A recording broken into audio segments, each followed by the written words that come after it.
moment a matter of the deepest mystery.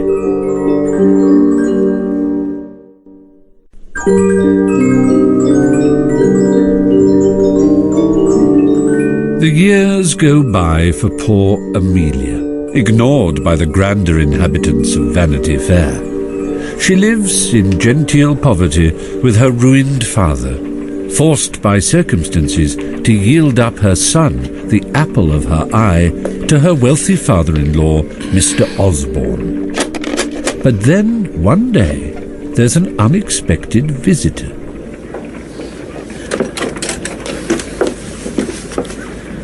Yes? Does Mrs. Osborne live here? I mean, if she still is Mrs. Osborne, that is, if you see what I mean. Well, she was the last time I looked, sir. Who shall I say is calling? Say it's Major Dobbin. Very good, sir. I'm George's godfather, and I've just come from India. Is that Mrs. Osborne playing her piano? Oh, yes, sir. It's her pride and joy. I'm very pleased to hear it.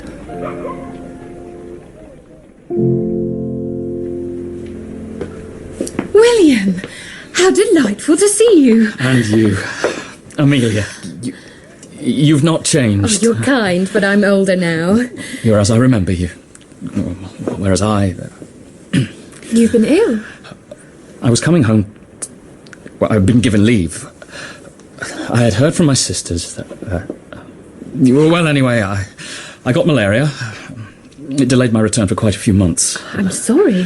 So, a bit thinner, a lot greyer. But then nobody ever called me a handsome man. And what about Miss Glorvina O'Dowd? What about her? Forgive me, but I thought you had become engaged to her. Your sisters told me My sisters were wrong. In fact, I think if she'd been around when I was ill, Miss O'Dowd would have done for me. She is so very anxious to be married. But then... What? My sisters told me that you had become engaged too. To a doctor. Dr. Linton, I think that was his name. Oh, I don't know why they said that. He was a very good friend to us in difficult times, but he has married a Miss Grits. Her papa is a grocer, so she is rather rich. You're not disappointed? Of course not. I'm glad to hear it. There has only ever been one man for me. Dear, brave George. Your friend and my beloved. Nobody will ever take his place in my heart. Nobody. No.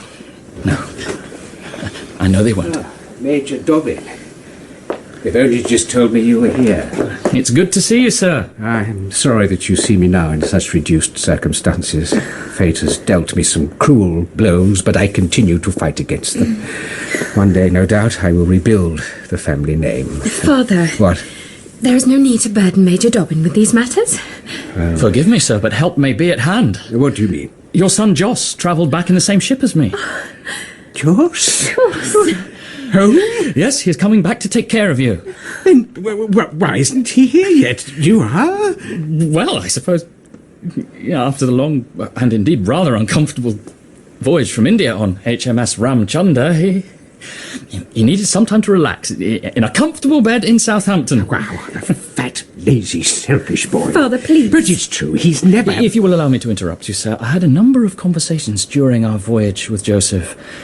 He made clear to me that he understood the duty he had to make your life comfortable now that he is returning to London, with his Indian duties complete and a comfortable sum of money to his name. God send that it is true. It galls me, Amelia, that you continue to take money from that ungrateful monster Osborne. Father. But it's only the truth. He stole my grandson away, Major. And now he patronises us from the fortune I helped him to earn. Imagine having to be beholden to that man for anything.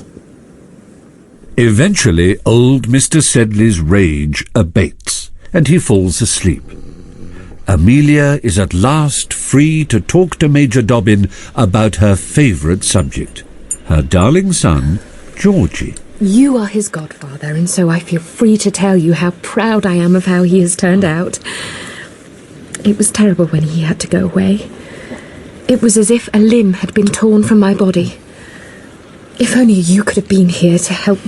Oh, how I wish I had been. Still, I have to believe it was all for the best. And of course he comes to see me as often as he can. I'd expect no less. You must go and see him at his school. Of course. He is quite the young gentleman now. He rides, he entertains his friends regally. He is full of confidence and charm. Forgive me, but I must ask, is there any danger of him becoming spoiled? Spoiled? Mr. Osborne, as I recall, is a powerful and ambitious man. He wanted so much for his son. I just hope that, well, he's not overindulging his grandson. Dear William, there is no danger of Georgie becoming anything but a worthy son to his father. For all his faults, Mr. Osborne has spared nothing in Georgie's upbringing. No doubt. Please, William, don't judge too harshly. Georgie has all sorts of advantages which I could not possibly give to him. But believe me, he is not spoiled. Look at this. He's a handsome boy. Yes. And I had a little black profile done for £1. I put it out beside his father's portrait over my bed. And then, one day, Georgie came to me and pulled out a Morocco case. He'd had this miniature of himself done. Very handsomely done, though it doesn't do him justice. And he'd paid for it out of his own money and brought it to me. Oh, he is the very image of his father. He is indeed. Eventually, after a leisurely journey from Southampton, Joseph Sedley arrives in London, his clothing more elaborate and resplendent than ever before.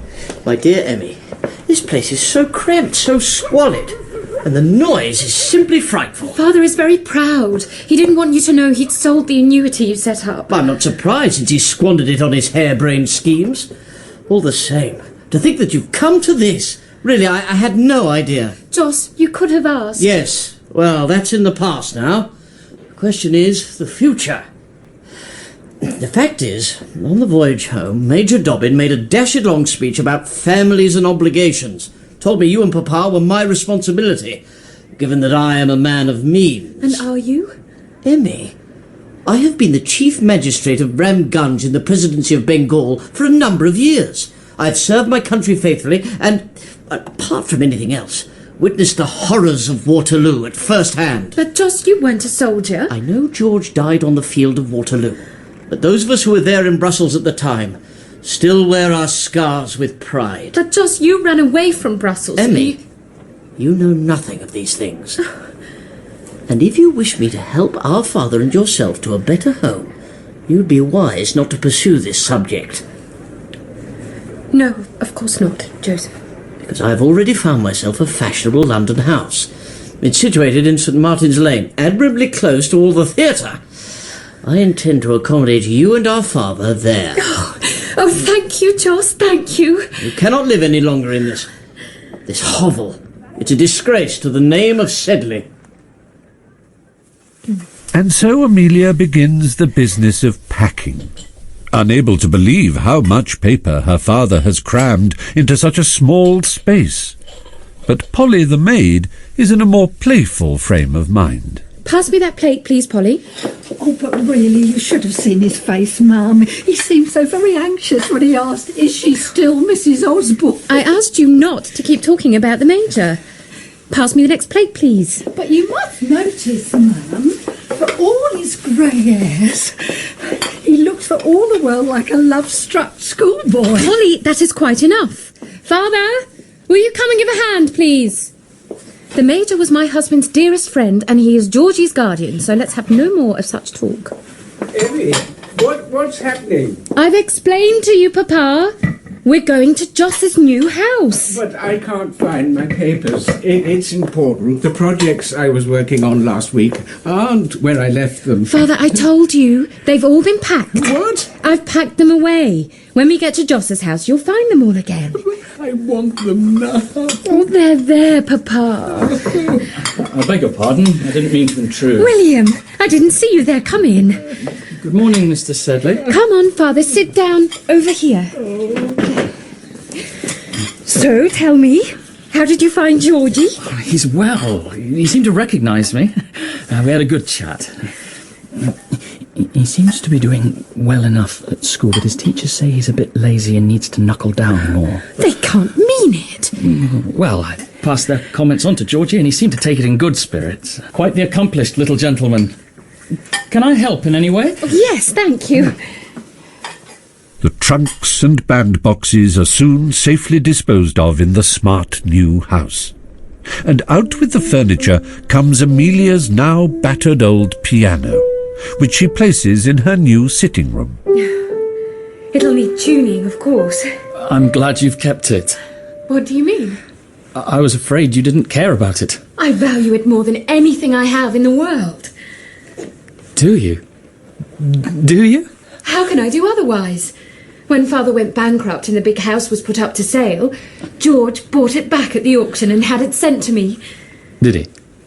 I didn't know that. It was George who sent it to me, wasn't it? It's possible. I really don't know. It was you, wasn't it? I can see it in your face. Oh.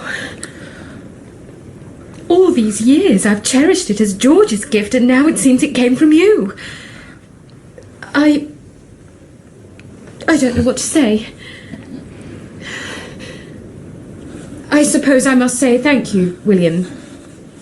But I don't want to play just now. Amelia, please don't go like this. Yes. I did buy it for you. I loved you then as I do now. William, please. No! I have to speak. I think I have loved you from the very first minute I saw you. I think there is no hour in the day which has passed for 12 years that I haven't thought of you. I wanted to tell you all this before I went to India, but you were full of Georgie, and I hadn't the heart to speak. You didn't care whether I stayed or went. You make me sound very ungrateful. No, only indifferent. I know I have nothing to make a woman to be otherwise, but perhaps now I've returned, things will be different. Perhaps I may hope that finally there is a chance that you will listen to my love. I won't. I can't. I have to ask your pardon for being a fool for a moment and thinking that years of constancy and devotion might have pleaded with you. Now it is you who are being cruel. George is my husband, here and in heaven. He was the one who taught me to love you as a brother. Have you not been to my boy and to me the dearest, kindest friend and protector? I've tried to be. Oh, if you'd not fallen ill, perhaps you might have come back before and spared me that dreadful parting from my son. It nearly killed me, William. But you didn't come, though I wished and prayed for you to come, and they took him away from me. Oh, but he is a noble boy, isn't he, William? You've seen how noble he is. Please, be still his friend and mine.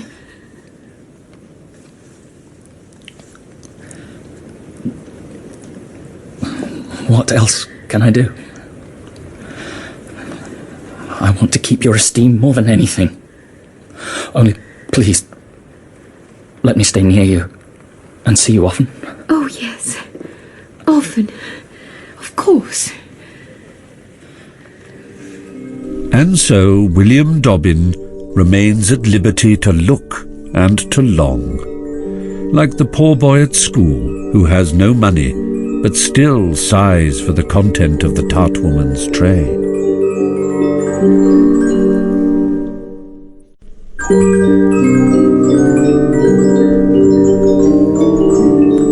The Marquis of Staines sits in his study. A scar makes a burning white mark on his white, bald, shining forehead. His eyes glitter. Go on, Wenham. My informants tell me that Mrs. Rawdon Crawley has become a vagabond upon the face of the earth. She flits from Paris to Brussels, the scenes of her former triumphs, but stays nowhere long. So, is she starving? She has little money and less credit, so she attaches herself to gamblers, seedy majors and colonels who are no more military officers than I am, your lordship. And yet she was so proud with me, who gave her everything she asked for. There is something else I should mention. What? Mrs. Crawley is currently in Rome for the winter season. If you make your planned trip there to visit the casino, then you... Wenham, do I need to tell you what to do? Mrs. Crawley! Mrs. Crawley. Why, Mr. Wenham, what a small world. What are you doing in Rome? Are you aware that Lord Steyne is planning to spend the winter here recuperating? What is that to me? I really would not advise you to take this tone, Mrs. Crawley. In fact, I would not advise you to stay around in Rome at all. The climate can be very unhealthy this time of year. There's always malaria for some people. For some, but not for others? Mr. Wenham, surely there's not a plot afoot to assassinate poor little me. How romantic. We know everything about you, Mrs. Crawley. Whom you saw at Paris, and whom you saw at Brussels, and the nature of your relationship with them. But... Yes, you may stare. How was it that no minister on the continent would receive Mrs. Crawley? She had offended somebody who never forgives. Leave Rome. Thank you for the advice, Mr. Wenham. But I have those who will defend me. Oh, you mean your companions, Captain Rook and Major Loder? It'll take your best efforts to keep them sober and out of prison. Oh, remind me, which regiments were they in? Or do they just wear the uniform in the evening? I have always made my own decisions. Lord Steyne shall not prevent me. I am staying in Rome. Back in England, the soul of ruined John Sedley finally leaves its aged body. Clutching his daughter's hand, life and disappointment and vanity sink away from under him. His death leads inevitably to a meeting between Major Dobbin, his grandson's nominated guardian, and Mr. Osborne, the surviving grandfather in whose house Georgie now lives. You see, Major, what comes of industry and judicious speculation. Look at me, and look at John Sedley, and yet this day 20 years ago he was a better man than I am by, I should say, £10,000? It depends upon what you mean by a better man. You rejected your son, and you continue to reject his widow. I shall ignore that remark, Major, because reluctantly I have come to respect you. I'm staggered by what I've learned by going through the old accounts for your ward, my grandson. A part of the fund that allowed my son's widow and her son to subsist came out of your own pocket. I felt responsible, because I told George that he had gone so far that retreat from his engagement would have been a grave dishonour. Major, you did me a great injury by encouraging that marriage. Who knows what George might have achieved without the burden of that penniless woman? Sir, you don't know what Mrs. George Osborne has endured over the years. When she believed it was her duty, she gave up Georgie to you. And I can tell you, however much you loved your dead son, she loved her living one 10 times more. Sir, you speak your mind, and I respect that. You were always a good friend to my son. George was such a noble fellow that all of us loved him and would have done anything for him. I never saw his equal for pluck and daring and all the qualities of a soldier. And you know that Georgie is like him. He's so like him that it makes me tremble sometimes.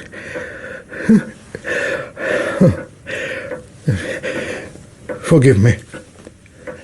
Very soon, the word in Vanity Fair is that rich old Mr. Osborne is failing.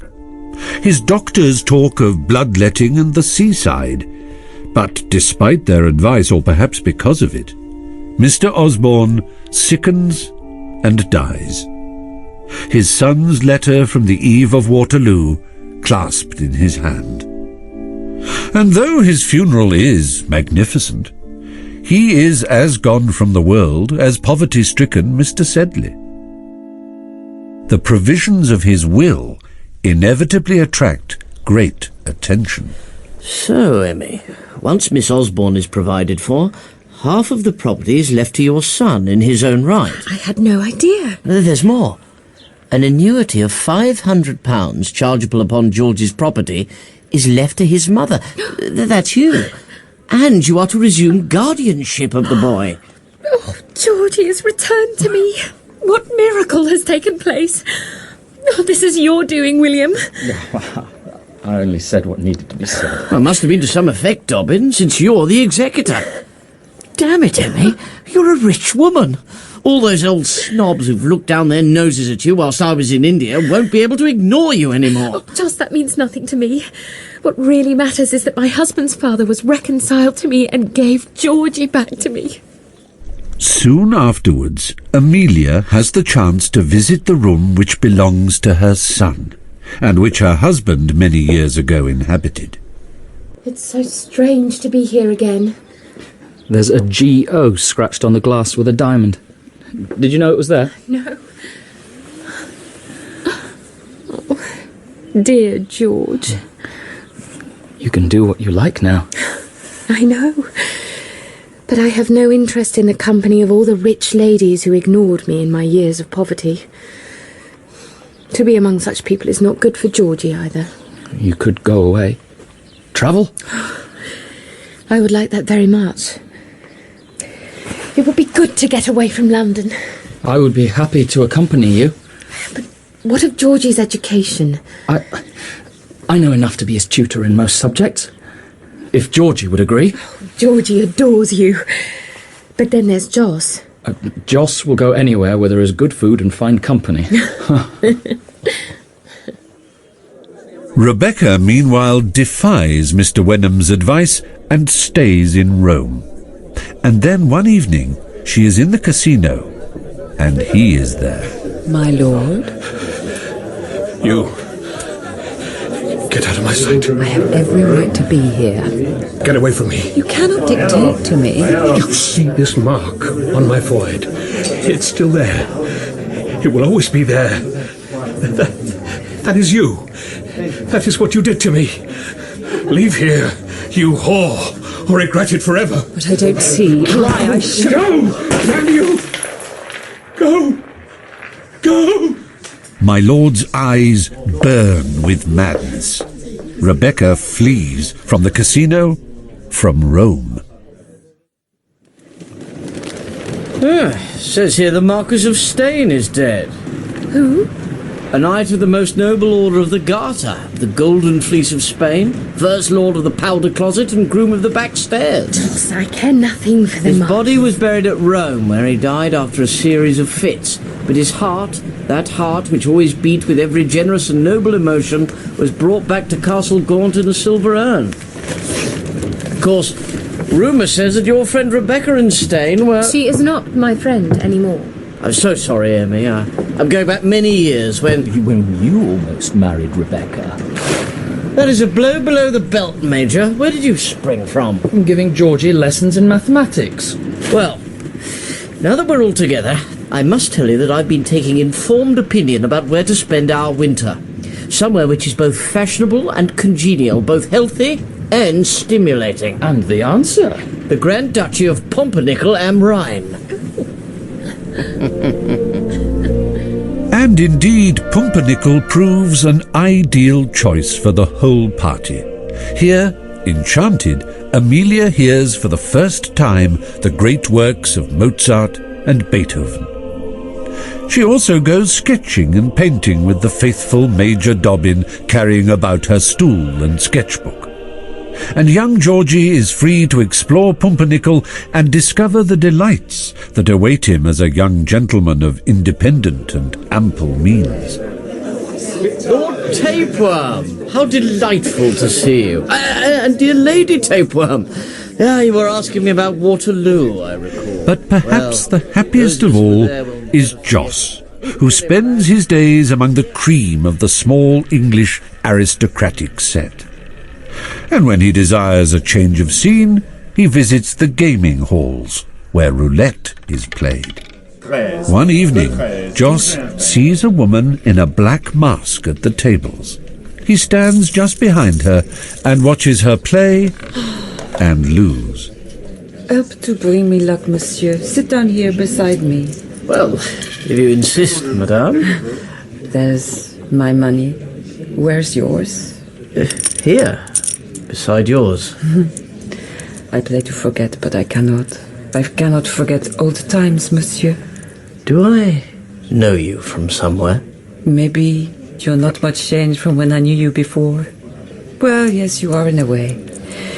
Everybody changes, everybody forgets, nobody has a heart. Good God. Who are you? Can't you guess, Joseph Sedley? Surely you recognize me now. Good heavens.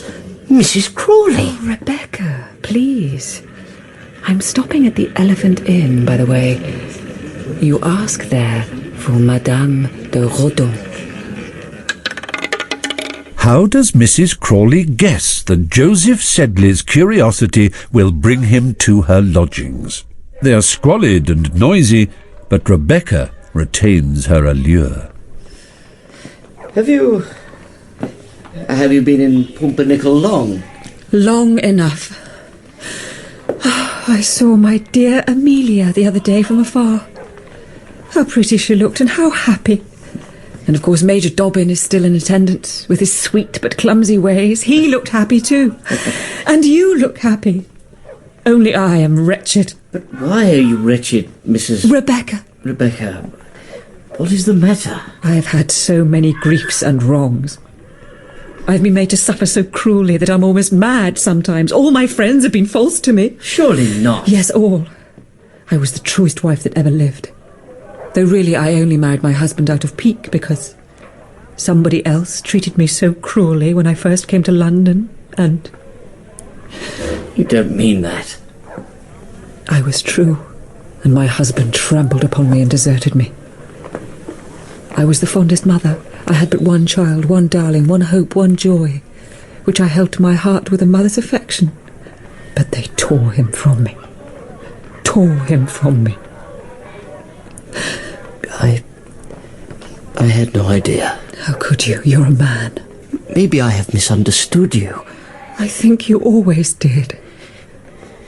When I came with your sister from school to stay with her, I was scarcely more than a child. I should not say it, but you were the first man I laid eyes upon whom I knew I could love and respect. But no, I mustn't talk of it. You feel I abandoned you? What can I do to recompense you for that betrayal? I don't know. But give me time. Perhaps I can think of something.